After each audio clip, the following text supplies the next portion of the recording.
Freddy the Pig, To and Again, Chapter 16. Alice did not sleep very well that night. She had a stomach ache, and she had a stomach ache because she had eaten 2 chocolates, a caramel, and a horehound drop that Robert had given her out of a bag of candy that he had found by the roadside. Robert had offered Emma some too, but she had very sensibly refused it. Candy doesn't agree with ducks. So, as she couldn't sleep no matter how hard she tried, Alice got up before daylight and went out into the woods. The cool morning air made her feel sleepy, so she thought she would try again, and found a shelter under a big pine. She tucked her head under her wing and dozed off. When she woke up, the sun was shining, and the swallows were pouring like smoke out of the chimney in search of their breakfast.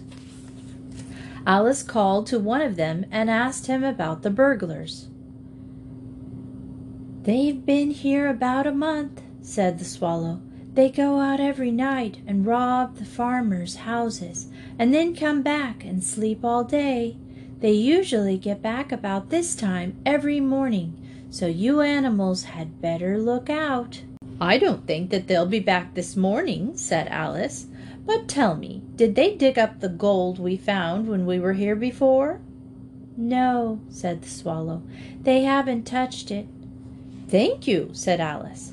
"That was all I wanted to know. Good morning."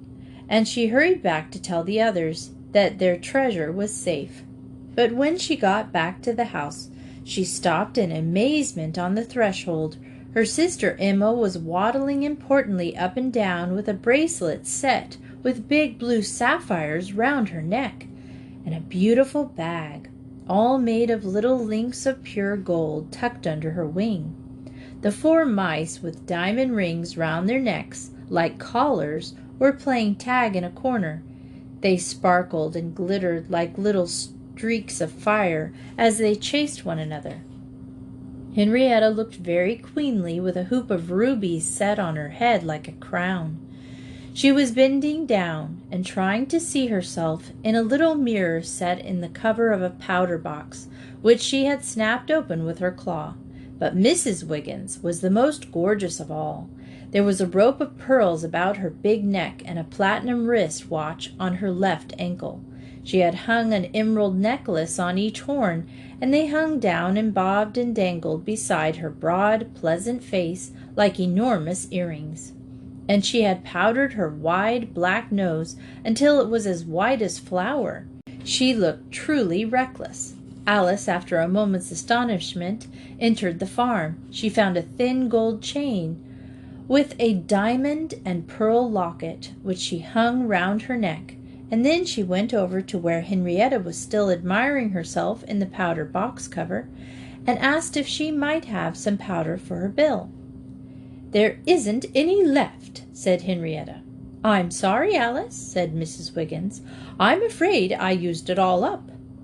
There's so much of me to powder, you know.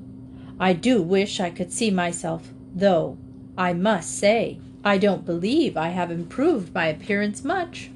I must look like an overdressed washwoman. You can't do much with a cow," she added sadly. Then Robert and Jack played a game. Each took 6 bracelets, and Mrs. Wiggins stood perfectly still, and they tried to throw them over her horns. But they weren't very good at it, and after Mrs. Wiggins had been hit in her nose several times, she said she guessed she wouldn't play any more, as they were knocking all the powder off. Then Henrietta said, "What are we going to do with all this jewelry?" "We ought to give it back to the people that was stolen from," said Hank. "All very fine," said Henrietta, "but how do you propose to do that?"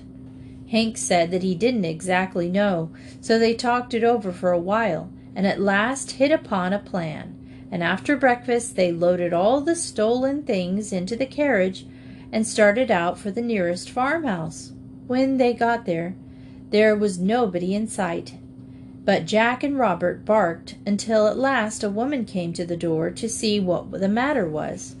She was a large, fat woman, and looked quite a lot like Mrs. Wiggins.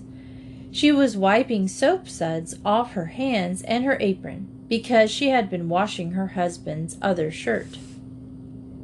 "Land sakes alive!" she exclaimed, when she saw the animals all grouped about the carriage. "What is this, a circus?" It took quite a long time for the dogs to make her understand that they wanted her to do. They ran back and forth between her and the carriage, and at last she followed them. When she saw the heap of money and jewelry, she gave a loud cry and seized the hoop of rubies that Henrietta had worn on her head. "Land o' love!" she cried. "Here's the ring that Cousin Eunice gave me last Christmas, the one the burglars stole when they broke into our house last month. And here's the emerald necklace I won at a prize at the Pedro Club last winter. There's Hiram's gold cigarette case." She ran to the corner of the house. "Hiram, Hiram," she called, "come here this minute." So pretty soon Hiram, her husband, came from where he had been resting up in the hayloft, and he found $20 beside the cigarette case that the burglars had taken from him. "Now, how do you suppose these animals got these things?" he said. "Do you suppose they found the place where the burglars hid them?" "I don't know about that," said his wife, "but I do know that they brought them here so we could pick out what belongs to us. Such good, clever animals. I'm giving kisses to every one of you," which she did, even the mice, who were scared to death. She looked very funny after she kissed Mrs. Wiggins, because a lot of powder came off of her face. "Now," she said, "I'm going to go over to Aunt Etta's with these animals, because I saw her gold soup tureen among these things." And she climbed into the phaeton, and they started off, while Hiram went back to do some more resting in the hayloft. Aunt Etta was an educated woman. Every evening she sat on the porch and read the newspaper until it got so dark she couldn't see, and then she went in and lighted the lamp and finished reading it. So when she had taken her soup tureen and one or two other things that the burglars had stolen, she said, "I know who these animals are. I saw a piece in the paper about them last week. They're migrating. They came from way up north and went to Florida for the winter. They're very clever animals indeed. I expect they're on their way home now, as it's spring." "Well," said her niece, "they won't get home until fall at this rate. They'll have to visit about 100 farms to get all this stuff back to the people it belongs to. It's too bad they can't find a quicker way." "A lot of the things have been advertised for in the paper," said Aunt Etta. "How would it be if we put an advertisement in saying that all the things were here and the people could come here and get them? Then the animals wouldn't have to traipse all over the country, and they could go on home in a day or two." The niece thought this was a good idea, and the animals looked at one another and nodded, and so Robert barked very loudly to show that they thought it was a good idea too. Then Aunt Etna got up. "I'll go in and telephone the newspaper office right away," she said, "and have the advertisement put in tonight. And then we'll give these animals something to eat and place to be comfortable. They must be tired having come such a long way." So she telephoned the newspaper office, and she went out into the barn and got some oats for Hank, and showed Alice and Emma where the duck pond was, and introduced them to her own ducks. And she found 2 bones for the dogs, and a piece of cheese for the mice, and a saucer of cream for Jinx. And she cooked up some cornmeal mash for Charles and Henrietta, and led Mrs. Wiggins out into the pasture, where there was very superior quality of grass. If she had noticed Mr. and Mrs. Webb, she would probably have tried to catch some flies for them, for she was such a kind and generous old lady, and so grateful for the return of her gold soup tureen. Then, when the animals had all been given the things they liked best to eat, she sat down on the porch and told her niece everything she had read in the paper for the last 6 weeks. Chapter 17. So for 2 days the animals stayed at Aunt Etna's, who, as Mrs. Wiggins said, was kindness itself. They sat on the front porch with her while she read the paper, and they ate the good things she prepared for them. A good many of the animals in the neighborhood who had heard about them came to call and to ask about their travels, and as they were so many who were interested in their adventures, Charles very kindly consented to give a lecture in the big barn on the second evening. The name of the lecture was A Trip to the Sunny South, and it was a great success. Then on the third day, all the animals and their wives from far and near, who had had things stolen by the burglars, gathered in Aunt Etna's parlor, because that was the day the advertisement in the paper had told them to come, to get their things back. All the jewelry and money and watches and silverware were tastefully arranged on little tables covered with white doilies, and all the farmers had to do was to pick out the things that belonged to them.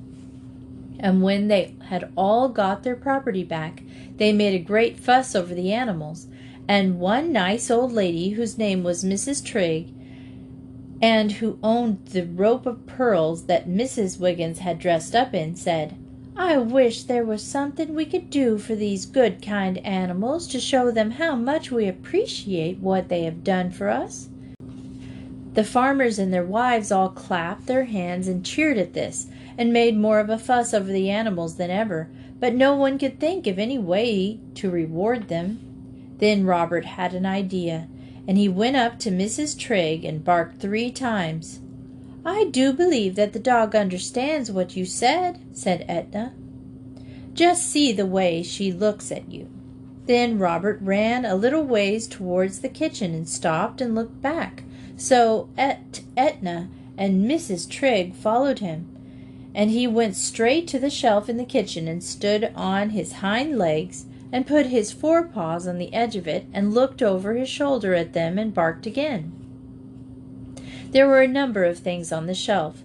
There was a photograph of Aunt Etna, and a photograph of her married daughter who lived in Rochester, and a spool of black darning cotton, and an alarm clock, and a butcher bill, and a picture postcard of Niagara Falls, and 7 beans, and a box of matches, and quite a lot of dust.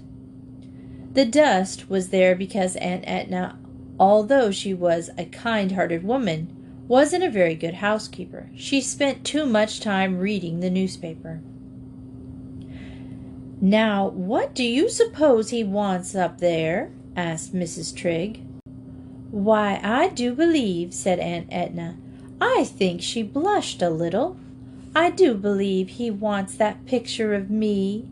And she took the picture down and gave it to Robert. Of course, the picture wasn't what Robert wanted at all, but he was too polite to let her know it.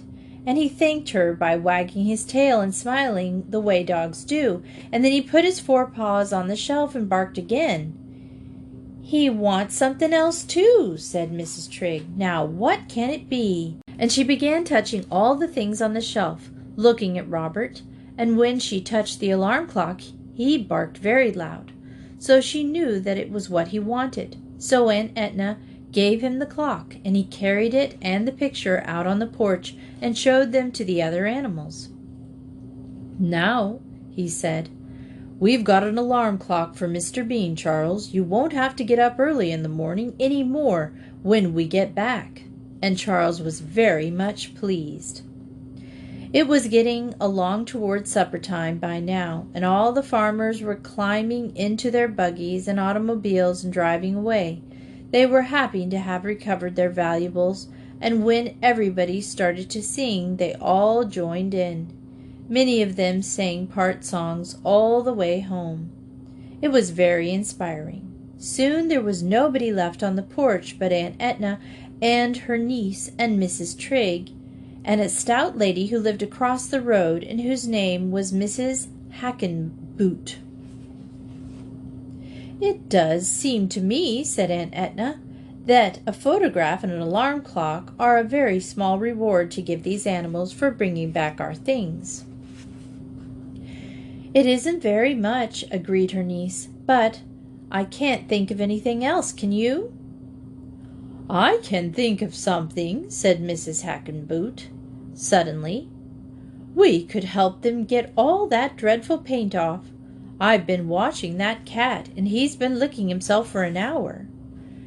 He wants to get it off. Now, if we could give them some scrubbing—" "That might do it," said Aunt Edna. "I always say that there's nothing that good hot suds won't take out. Now, if there's anything a cat hates more than cold water, it's hot water." And so Jinx immediately crawled under the porch and stayed there. Hank and Mrs. Wiggins would have liked to crawl under too, but of course they were too large. As for Robert and Freddy, they thought it was undignified to run away, so they sat nobly on the porch and waited until the woman heated water in the wash boiler and brought it out to them. Then Mrs. Hackenboot and Aunt Etna's niece rolled up their sleeves and set to work with scrubbing brushes. They scrubbed, and pretty soon the thick paint began to loosen its hold on the animals' skins and peel off. "This isn't as bad as I thought it was going to be," said Mrs. Wiggins. "It's fine," said Hank. "I used to wonder why Mr. Bean took a bath every Saturday night, but I know now why he likes it so much." When they had got off as much paint as they could, the woman led the animals round to the pump and rinsed them off with buckets of cool well water. But Jinx didn't come out until it was all over, and then he took great care to keep out of sight. They stayed at Aunt Etna's house that night and would have liked to stay longer, but they knew that Mr. Bean needed them and thought they ought to start along. They hurried back to the log house in the woods and dug up the gold and put it in the phaeton. "Now," said Freddy, "our adventures are over. Soon we'll be back in our own comfortable home again, and I, for one, shall be glad to be there." "Yes," said Mrs. Wiggins, "our adventures are over for this year at least." But she was wrong, for the most exciting adventure of all was laying in wait for them up the long homeward road. Chapter 18. Nothing much happened, however, for the next few days. They plodded along the road, doing a steady 25 miles a day, for they were used to it now and could go much longer without getting tired than when they had first set out. Most of the people they met had heard about them by this time, and although they attracted a good deal of attention, nobody molested them. The heap of gold coins lay in the bottom of the phaeton, but they had covered it up with an old shawl, so no one knew anything about it. At last, one morning, they came to a bridge where the animals had found Mr. and Mrs. Webb again after they had fallen into the river. The two spiders were much excited, and Mrs. Webb ran up to the tip of Mrs. Wiggins' left horn, and Mr. Webb ran up to the tip of her right horn, and they sat there and looked out across the landscape and shouted to each other, "Oh, do you remember this?" and "Oh, do you remember that?" until Mrs. Webb was so overcome by the recollection of their strange adventure that she burst into tears, and then Mr. Webb climbed hurriedly down from Mrs. Wiggins' right horn and climbed up to her left horn and patted his wife clumsily on the back with one of his 8 feet, which he could also use as hands, and said, "There, there, Emmeline, don't cry." And Mrs. Webb wiped her eyes with a tiny pocket handkerchief which she had woven herself, and stopped crying. The animals went on across the bridge and through the village, and when they were out in the country again, Jack said, "I think, if nobody minds, I'd better ride in the carriage for a while. We're getting near to where I used to live, and I don't want the man I used to live with to see me. It might cause trouble." Mrs. Wiggins gave a chuckle. "I have to laugh every time I think of that man, and the way he bounced like a rubber ball on the top of his automobile when I tossed him up there." "He was an awful coward." "Yes," said Jack, as he climbed into the phaeton and crouched down under the shawl. But just the same, I think we'd better hurry along. He has a bad disposition, and he would make a lot of trouble for us. He would get even with us for one thing. We mustn't take any chances with all this money, said Henrietta. So they hurried along, and pretty soon they passed the road which led up to the farm where the men with black mustaches lived, and then a little later they passed the swimming hole in the river where Mrs. Wiggins had fallen in. We ought to be pretty safe now, said Jack, because he doesn't often come up this way in his automobile. But I'll stay in here for a while, just the same. In another mile or two, the road which had been running across a valley began to climb a long hill. It was getting along into the afternoon now, and as the animals had been walking fast, they were hot and dusty, so they were all glad when they came to a stream that crossed the road part way up the hill. They decided to take a swim. I remember this place, said Robert. We stopped here to take a swim the day we started out, just before we met the man with the black mustache the first time. Yes, yes, we did, exclaimed the other animals. Why, we're almost home. If we go on now, we can get back to Mr. Bean's before midnight. Some of them were all for going on at once, when they realized how close they were to home. But Charles said, We don't want to get there at night. When Mr. and Mrs. Bean and all the other animals are asleep, that won't be any fun. And Freddy said, We'll be so tired when we get there that we won't want to tell them about our travels, and they'll be so sleepy they won't want to hear about them. I vote we camp here all night and go on in the morning. We'll get home about dinner time. That sounds sensible, said Hank. We've come a long way today. If you ask me, I've had enough. It's all right for you other animals, but I have to pull this carriage, and all that gold is heavier than Mr. and Mrs. Bean put together. So they pulled the carriage under a tree, and pretty soon they were all splashing about in the water, which was pretty cold, for it was still early in the spring. But animals, with the exception of cats, do not mind cold water much, as some people do.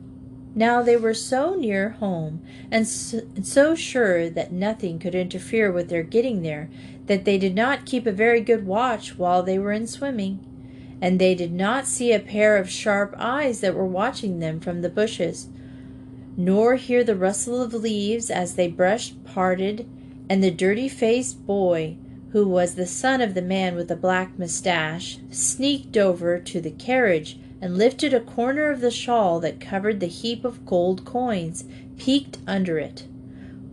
When they came back out of the water and ran up and down the bank to dry themselves, the boy had gone.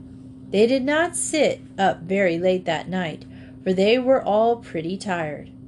But they went to bed. Robert and Charles and Jack wound and set the alarm clock. They had done this every night since Aunt Etna had given it to them, and this is the way they did it.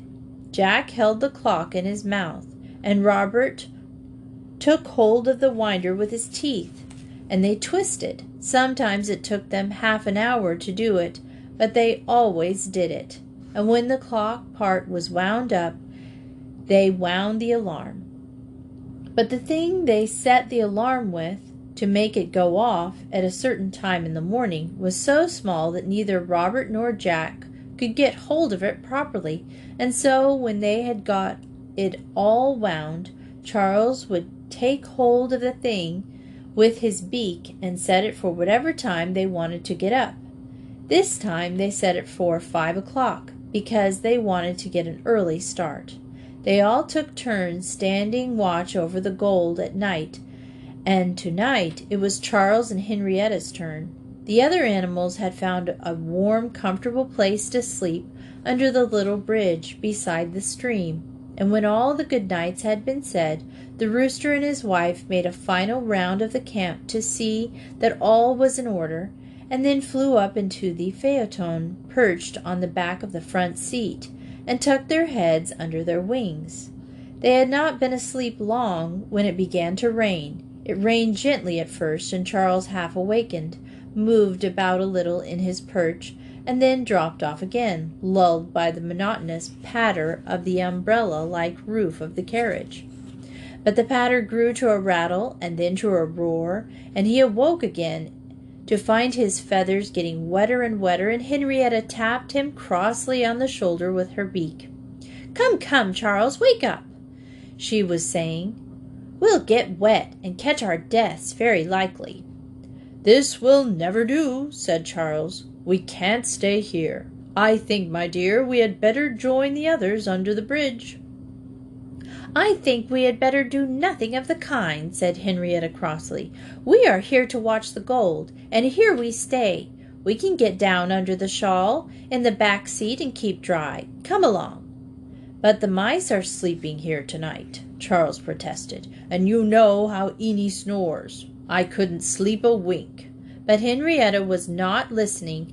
She had jumped down into the back seat, and Charles followed her, repeating, "I shan't sleep a week, not a wink." But once they had got under the shawl, where it was dry and warm, and had pushed the sleepy mice over to make room, he had fallen asleep again in great promptness. It is true that Eenie snored, although it was not a very loud snore, for Eenie was a very small mouse. And then Cousin Augustus had the nightmare, and dreamt that 4 tortoise-shell cats with red eyes were chasing him, baying like bloodhounds in Uncle Tom's Cabin, which he had once seen when he had been on a visit to his aunt, who lived in the town at Joy Center, near Mr. Bean's farm. Cousin Augustus squeaked dreadfully when he had the nightmare, which was as often as he ate too much supper, and that was as often as he could, and he jerked his legs and moaned and lashed his tail, so that Ekin, Quick, and Eenie had to get up and shake him awake. But even through all this, Charles would have slept peacefully on if Henrietta had not pecked him on the neck and said, "Charles, wake up! You'll have to do something about these mice. Keep it up all hours. I never heard such racket. They don't seem to have any regard for anyone." So Charles took his head out from under his wing. He couldn't see anything because he was under the shawl, but he could hear Cousin Augustus waking up and then saying, oh dear, such a dream, such a dream." "Here, here," said Charles sleepily, and trying to be stern. "What's all this? Do be still, can't you?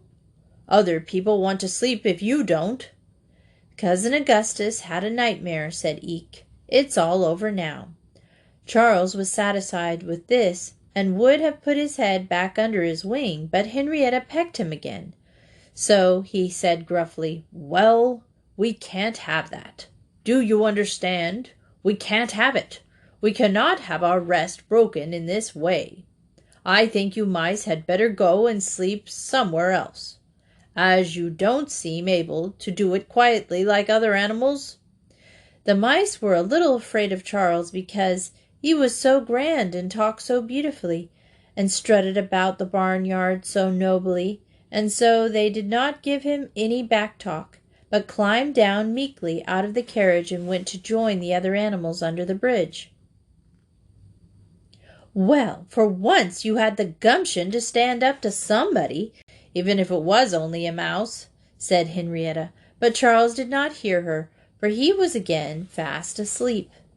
There was now no sound under the shawl but the ticking of the alarm clock and Charles' gentle breathing, and so Henrietta went to sleep too.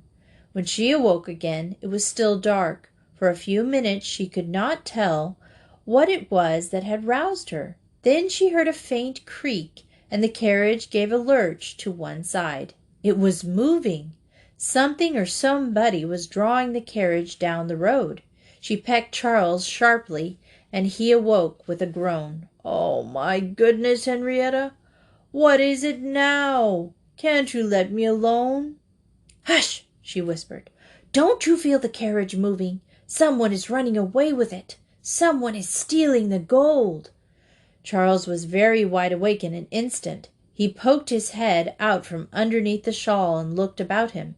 2 shadowy forms, men they looked like, though they might be animals, were pulling the carriage down the hill, and they must have pulled it some distance from where Hank had left it, for the bridge was nowhere in sight. "This comes of not keeping watch," whispered Henrietta, who had poked her head out beside him. "If you hadn't crawled under this shawl, you'd have been able to hear what was going on." "You crawled under too," said Charles. "You're just as much to blame as me." "But what shall we do, even if I crow my loudest? They'll never hear me with the rain coming down the way it is." "One of us must jump out and run back and give the alarm," said Henrietta, "and the other must stay here and find out where the carriage is being taken. You'd better go, Charles. I'll stay." Charles was too scared to complain at being ordered to get out in the heavy rain. The only thing he wanted was to get away from that carriage as quickly as possible, and being scared, he did what a scared rooster always does. He gave a loud squawk, and then he made a wild jump for the road, but his feet caught in the fringe of the shawl before he could get them free, and before Henrietta could get out herself. One of the dark figures dropped the handle of a carriage at which it was pulling, ran back, and caught them both. It was the dirty-faced boy. "Hey, Pa," he said, "here's a couple of nice chickens for Sunday dinner. In here with the money." They squawked and struggled, but he held on tight, and then the man with the black mustache came and tied their feet with string and shoved them roughly into the space under the seat of the phaeton. "I hope you're satisfied," said Henrietta. "Of all the useless, good-for-nothing roosters, you're the worst. Why couldn't you keep your silly beak shut? My goodness, you certainly have got us in a nice mess now." And she went on telling just what she thought of him. But Charles was not listening. "Sunday dinner," he was thinking. "Sunday dinner. Me, that's traveled hundreds and thousands of miles in my time. Me that's seen what I've seen and done what I've done, to end up as Sunday dinner, fricasseed probably and eaten by perfect strangers." And he burst into tears.